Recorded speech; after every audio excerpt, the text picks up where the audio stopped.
Joe Colucci was a bricklayer. He was in the crew with us. He was a hunter, a tough guy, so I really liked him. But what he did, what he was plotting is unthinkable. And he came out with this weird plan on what to do, and it backfired on him. Joe Colucci plotted to kill Shorty Spiro and myself. He went to another crew member for help, a guy named Frankie. Frankie listened to his request and went to Shorty and told him what he was asked to do. That's how this whole thing started. They went right up to the top. The order came down to kill him. I wasn't really sure in my head if I was being goaded into this. I didn't understand why he would want to kill me. And I was asked, who do you want to help you once I agreed to do the hit? I wanted Frankie on the hit. I wanted to hear it from him, what happened, what he heard, why he didn't tell me, why he went to Shorty Spiro and not me. I also wanted Tommy Spiro. They agreed to that, and we started plotting to kill Joe Colucci. Where would we kill him? How would we kill him? We went to a cafeteria that's open 24 hours a day, the famous cafeteria, that was the name of it, on 86th Street. When Joe went downstairs and more or less like down the staircase into the basement where the men's room was, when we leave, Tommy, you get behind the wheel and drive. Frankie, you get in the back. I'll get in the back as well. That'll put Joey in the front, the passenger seat, and I'll take him out. The plan went pretty solid. Joey came back. We were ready to go. We were drinking. He was a little drunk, I think, but he was still on guard. He was a hunter as well.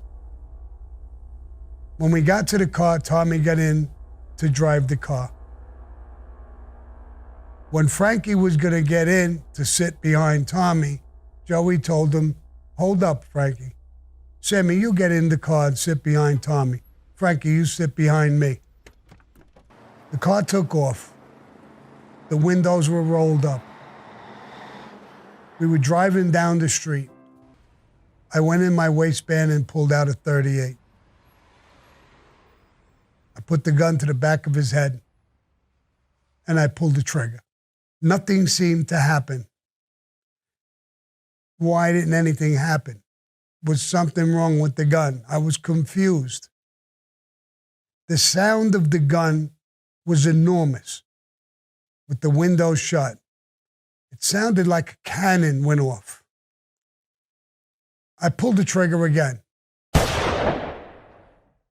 He started to slide over towards the driver, down and to the side. I told Tommy, go to the highway. And I told him where to go. It was an area a little bit out of Brooklyn, Bensonhurst.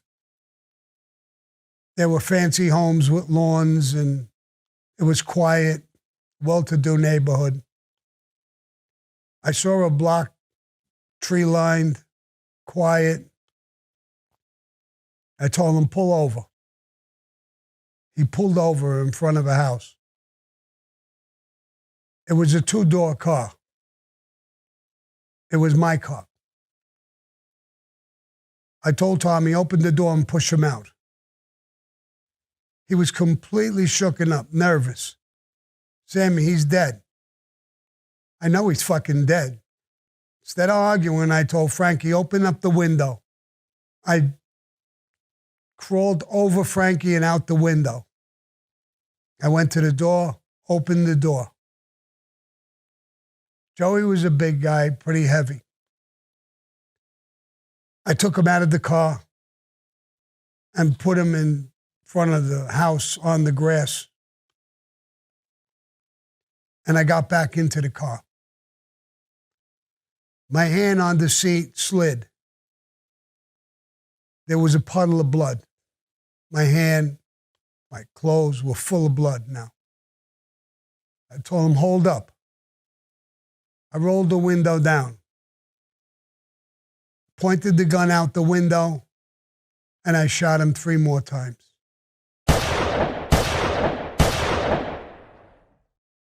Then I told Tommy, go forward, don't speed, don't go through lights, and let's go back to the neighborhood. We'll stop by the ocean, I'll get rid of the gun, and then we'll clean the car. I didn't know back then that I was making a mistake. You can't clean the blood completely out of a car. I should have just burnt it. But it was my first hit. I didn't know exactly what I was doing. Well, we got rid of the gun. We came back. We cleaned up the car. And then we went up into an apartment where Tommy and his brother Matty and his family lived. And I was staying there on occasion. And we went into the house.